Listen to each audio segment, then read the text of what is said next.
Welcome back once again, everyone. Today we're going to be looking at the last part, the second section of chapter 24 about industrialization, about this second wave of industrialization and the rise of the United States as not just a industrial power, but as the leading industrial power in the world, surpassing Britain.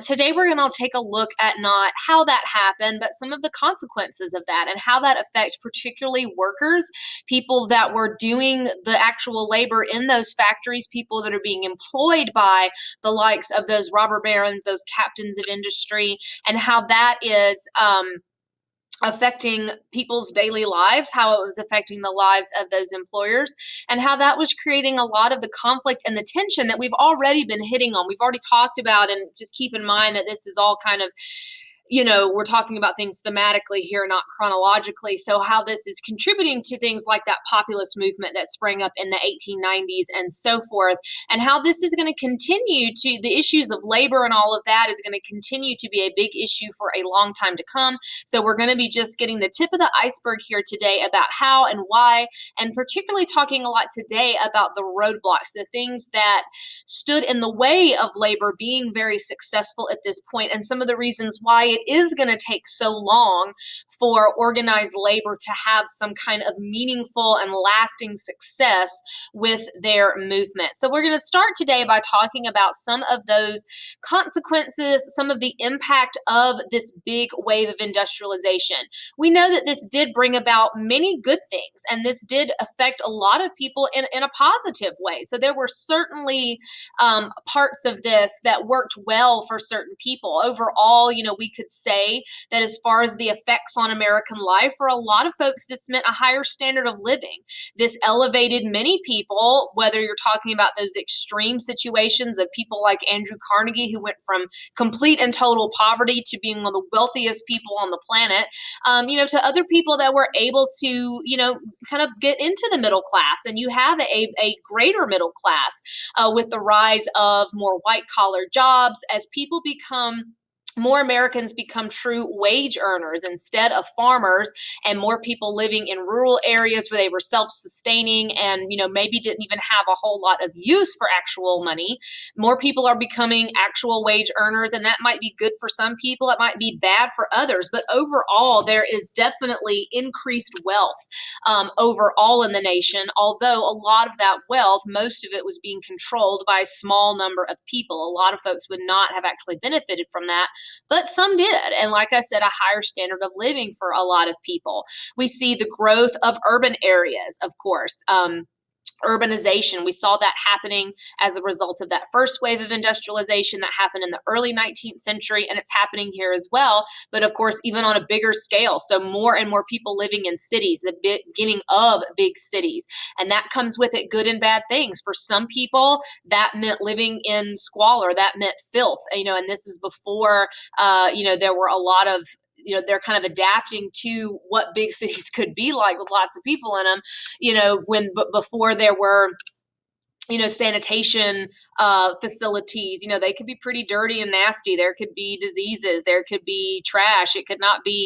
It wasn't always the best place to live, but on the positive side of that, some people might have found the city very enchanting, might have been excited and thrilled by, busy city life and the availability of goods to buy and department stores to shop in. And this is the beginnings of streetcars and skyscrapers and all kind of things that some people might have found quite exciting. So, good and bad, depending on how you look at it. We're seeing an agricultural decline, more and more Americans, being wage earners in factories and in offices and white collar jobs rather than farmers. That's good and bad for depending on who you're talking about.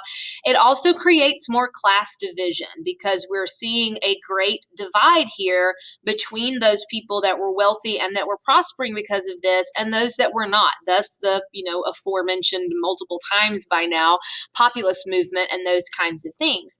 And it also leads to a lot of criticism of this whole situation. We'll get to where those criticisms, what they look like from the workers.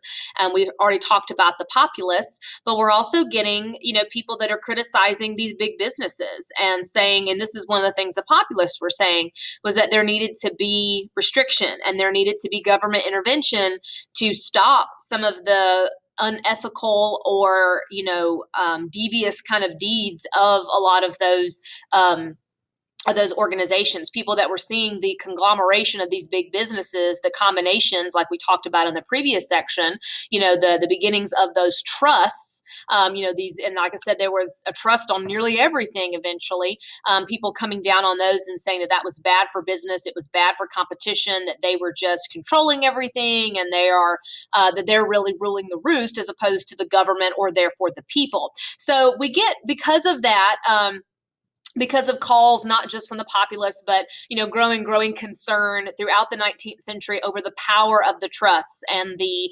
corruption that was sometimes leading to, and of the greed that seemed to be leading to. This does lead eventually in the 1880s to the first major piece of federal legislation to try to combat the issues brought about by the trusts, and that was a law called the Sherman Antitrust Act.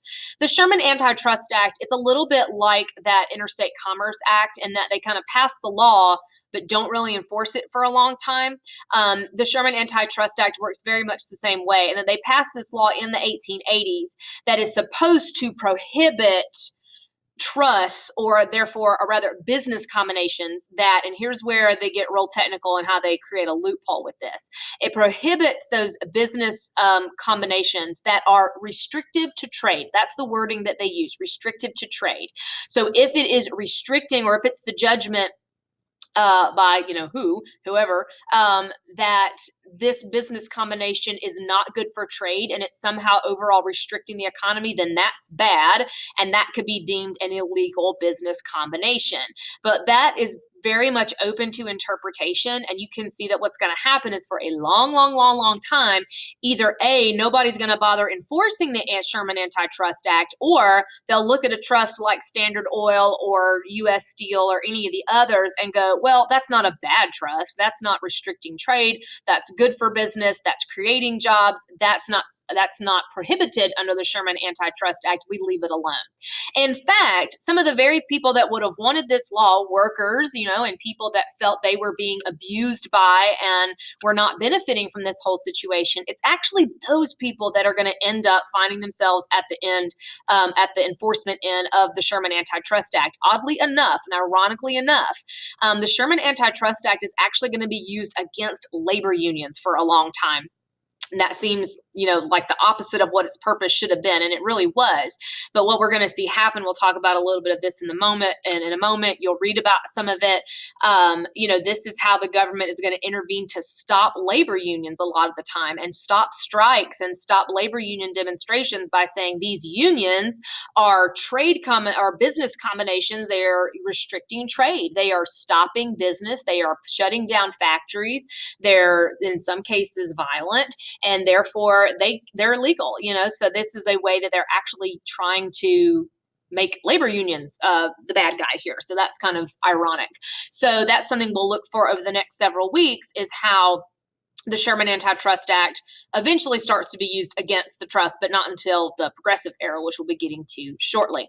So now let's take a look at those workers and the labor movement and talk about what was going wrong here, what were some of the things they were having to deal with and why, and how were they trying to unite together to work for change. Now, this is not a new concept for us. We talked about this in 10th grade with the beginnings of industrialization and how that created this class of workers, this class of laborers who are toiling away in these factories day in and day out, and their work is oftentimes not valued. And certainly the problems that we talked about workers having prior to the Civil War are only magnified by the time we get to this second wave of industrialization. So it's the same kind of things. So if you'll just remember back to some of that stuff, it's the very, very low wages. It's the extremely long hours, horrible conditions. It's dirty. It's not good for their health.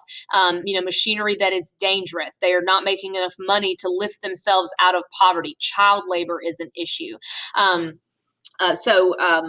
They're constantly trying to work to try to better these things. And then, as well, in addition to all of that, we know that they've been trying to form labor unions ever since, the beginnings of all of this. And that had only been, really not been successful at all. They had maybe gotten a few tiny little successes here or there, but overall, they really haven't secured any kind of consistent laws or consistent policies to work in their favor. And in addition to all of that, by the time we get to here the late 19th century, there are all these practices and policies, which I'm just going to categorize here as industrial warfare, that are being used against workers. Other things other than all the complaints that they have, stuff that's preventing those workers and that's preventing those labor unions from having any kind of success. So there are things that the government is doing, things that the employers are doing, and even just the way the public sees them that work against them. So all of these things would be considered part of this industrial warfare. These are all the roadblocks that are in the way of the labor movement having any kind of significant success, any kind of a meaningful success. One of those is the use of force and the use of violence against labor unions. We talked about that, or even if we didn't talk about it, you should have read about it in your text, in your AMSCO book, about the Pullman strike and the Homestead strike. We did talk about that one. Times in which employers, or even the government in some cases, employed the use of either hired security or even federal troops sometimes to stop workers, saying that these are illegal business combinations or you're interfering with interstate commerce by doing all this mess. And so the fact that their employers and the government even is willing to use violence is certainly not helping the labor movement, and that these strikes often turn ugly and people get hurt and people get killed.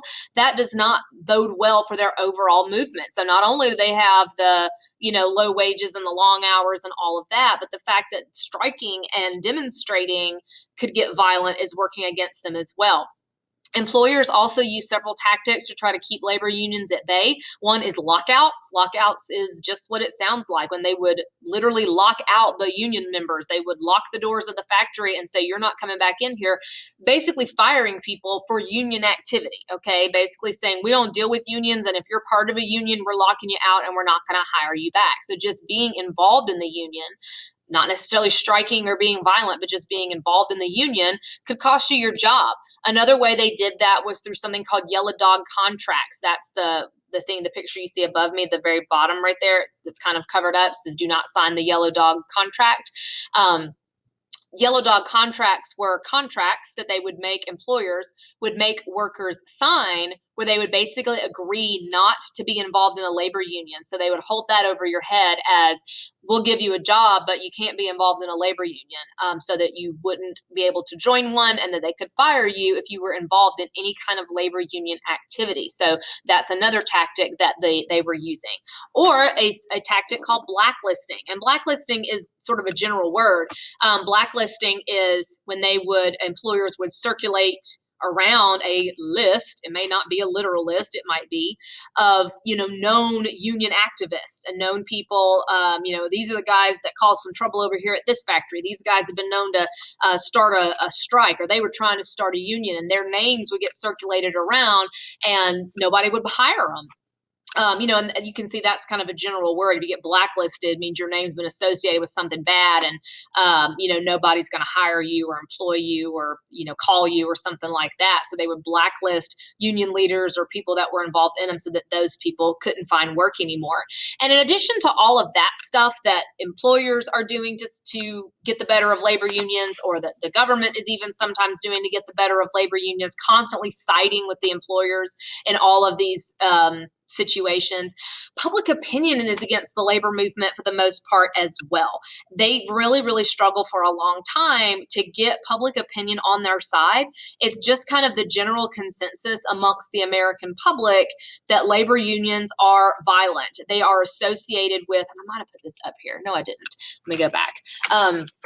They associate them with violence. They associate them, because all the regular public sees, people that are not factory workers, that are not involved in that, they just see the newspaper headlines when there's an ugly strike and when people have gotten violent and all this kind of stuff. And so they, it's just like today how, one person does something extreme and then everybody associates everyone in that whole movement with it. The same things happened here. They oftentimes get associated with really extreme ideas, ideas like anarchy, and eventually, not quite there yet, but socialism, communism, those kind of things.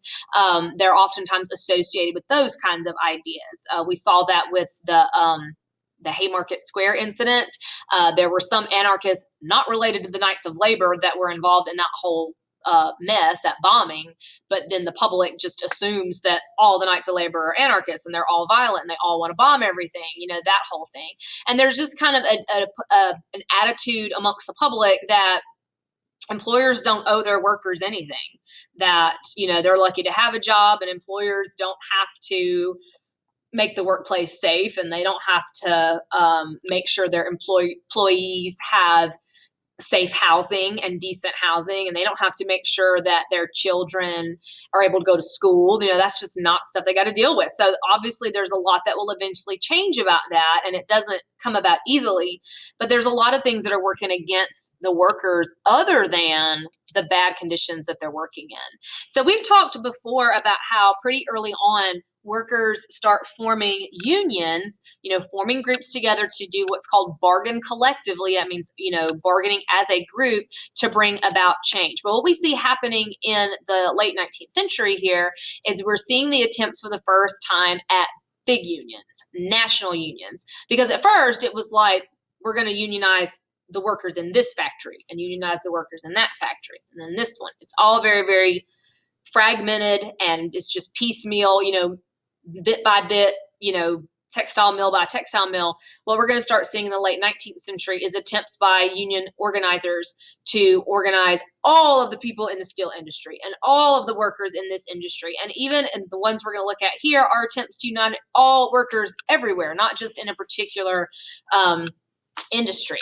So the very first attempt at a national labor union was something called the National Labor Union. This one was formed in the there's my lights again. It always thinks.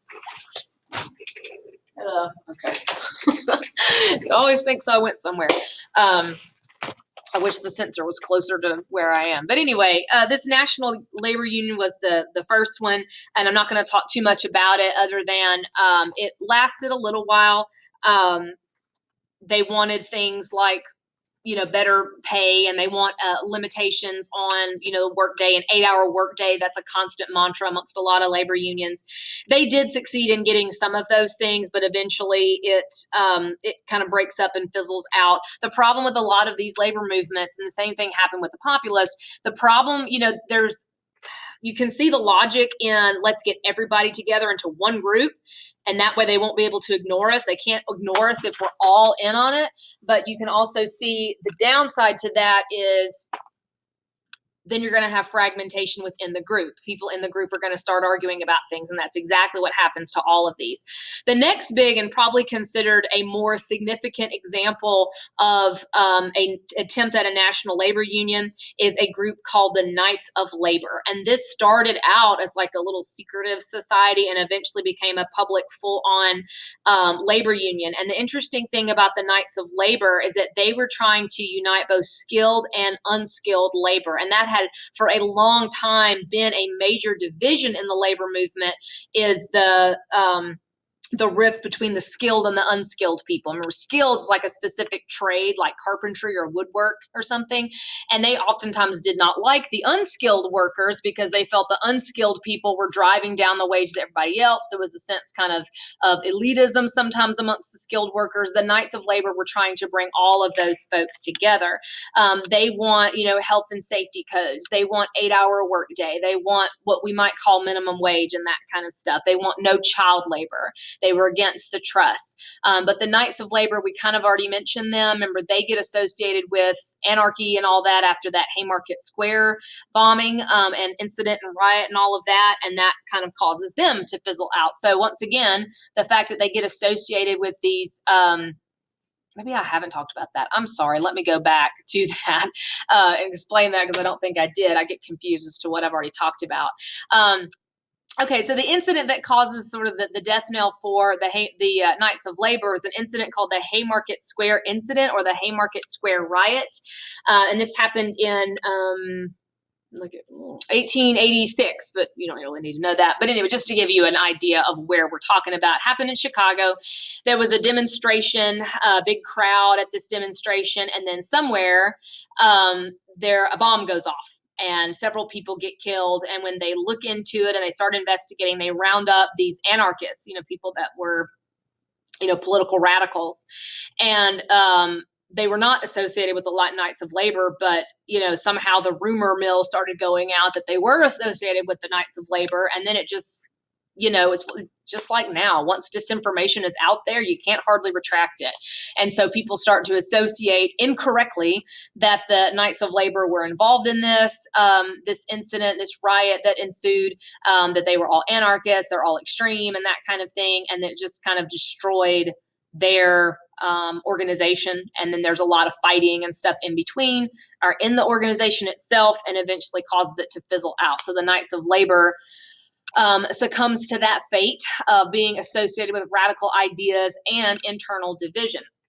The next big example of a national labor union is an organization called the American Federation of Labor, or the AFL. And some of you may recognize the name the AFL because this actually still exists. The American Federation of Labor is actually today called the AFL-CIO, which stands for the American Federation of Labor and the Congress of International, I'm wanting to say organization, something. I can't remember what the CIO stands for. Congress of International something. I'll have to look that up. But it was two separate groups that eventually came together. But that's not here nor there. Anyway, the American Federation of Labor was founded by Samuel Gompers. He's the guy that starts the American Federation of Labor. And the American Federation of Labor was specifically skilled workers. So that's the big difference between it and the Knights of Labor, is that it is skilled workers only. So a little bit less division, but still quite a large labor union. This, like I said, it's still around today, and it is, labor unions don't hold near the kind of power now that they eventually held by the early 20th century, but that one is still a big one, and reasonably powerful, but not near as much as they had at one point. Anyway, the AFL is wanting some of the same things all of the other labor unions before them have wanted: 8-hour workday, better pay, better conditions, no more child labor, all those kind of things. And they may be having marginal success on the state level or, within certain industries, but no big lasting success is going to come for a long time. They are using strikes, they are using negotiations, they're using what they would call walkouts, when people would just walk off the job. Samuel Gompers also argued a lot for something called closed shop, which meant a policy where only union members could be hired. A shop, a factory, as it were, where only the own employees were all union members. That was something that he wanted, all union labor and stuff like that. Contracts and so forth. Now, again, the American Federation of Labor does last, obviously. Like I said, it is still around even today. But, and while they may get some marginal success in the short term, they may get some marginal success maybe on the state level, but for the most part, labor is going to struggle and just kind of limp along for a long time. As I've already mentioned, the public's against them, the government's not really listening. There's just kind of a general consensus that workers are not owed anything and they should just be glad to have some kind of a job. But they are laying the groundwork. They are fighting a fight that will eventually, have some success. It's just going to take until about the progressive movement that we will start to see some of that taking shape. And then even really not into the 20th century that a lot of that stuff becomes sort of permanent change. So we will continue to look at the issues faced by labor unions and how they eventually start to have a little bit more success, how they start changing their image, how the public sees them, and how eventually they will get some more government officials on their side and start to have a little bit more lasting success. But for the meantime, things just kind of moving rather slowly for the labor movement as they continue to try to organize and continue to try to organize on a larger, more national level.